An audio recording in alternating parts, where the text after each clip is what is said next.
दोस्तों नमस्कार, कैसे हैं आप सब। बोर्स एकेडमी शॉर्ट्स में आपका स्वागत है। गवर्नमेंट ऑफ इंडिया ने जारी किए हैं दिसंबर के महीने के अनएम्प्लॉयमेंट के आंकड़े। जी हाँ दोस्तों, अब हिंदुस्तान भी विदेशों की तरह अनएम्प्लॉयमेंट के डेटा को हर मंथ पब्लिश कर रहा है। ये डेटा दोस्तों काफ़ी सरप्राइजिंग है और काफ़ी शॉकिंग भी हो सकता है।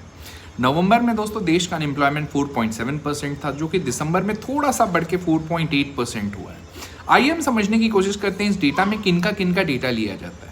पहली चीज़, जिनका उम्र 15 ईयर्स एंड एबव है। दूसरी चीज़, दो टाइप का इसमें ऑडियंस होता है, दो टाइप के पार्टिसिपेंट्स होते हैं, एक अर्बन एक रूरल।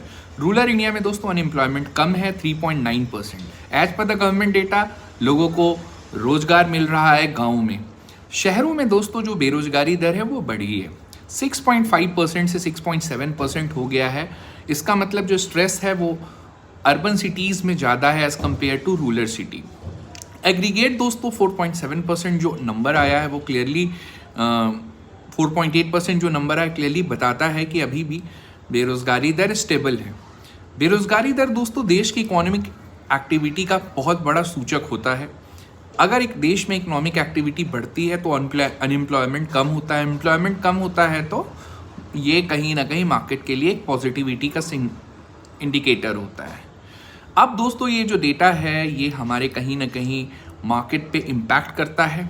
हालांकि इस डेटा आए हुए अभी 2 दिन हो चुका है, बट मुझे लगता है कि इसका एक ब्रॉडर टर्म में मार्केट के लॉन्ग टर्म प्रोस्पेक्ट पे क्या असर होगा, आप हमें विचार अपने व्यक्त करके बताएंगे। यूएस भी दोस्तों वीकली नॉन फार्म पेरोल का डेटा देता है, जॉबलेस क्लेम के नंबर देता है, और ये जो नंबर्स होते हैं ये हमें अवेलेबल होते हैं यूएस के। अब दोस्तों मंथली डेटा हिंदुस्तान ने भी पब्लिश करना शुरू किया है, और आने वाले टाइम पे दोस्तों मुझे लगता है कि इंडिया भी वीकली अनएम्प्लॉयमेंट के नंबर्स लाएगा। तो आपको सबसे पहले 2 कमेंट करके बताना है, पहला कि ये जो अनएम्प्लॉयमेंट के नंबर हैं कैसे लग रहे हैं आपको, और दूसरा इनका मार्केट पे क्या असर पड़ सकता है। हालांकि दोस्तों अनएम्प्लॉयमेंट ज़रूर स्टेबल है, बट अभी भी दोस्तों जो कंजम्पशन है वो अभी भी कहीं ना कहीं स्ट्रेस में है। आरबीआई के डेटा के हिसाब से दोस्तों, मैं आरबीआई का नाम इसलिए कोट कर रहा हूँ बिकॉज आप समझने की कोशिश करिए, वीकली डेटा आरबीआई फॉरेक्स का पब्लिश करता है और फोर्टनाइटली पब्लिश करता है लोन के डिपॉजिट का डेटा और लोन ग्रोथ का डेटा। तो लोन ग्रोथ तो दोस्तों देश में हो रहा है, लेकिन जो डिपॉजिट है वो काफ़ी कम होता जा रहा है। देश का जो भी फाइनेंशियल मनी है जो लोग बैंक में रखते हैं वो धीरे धीरे कम हो रहा है। ठीक है दोस्तों, उम्मीद करता हूँ ये वीडियो आपको पसंद आएगा। चैनल को लाइक से सब्सक्राइब करें, बेल आइकन हिट करें। Thank you so much.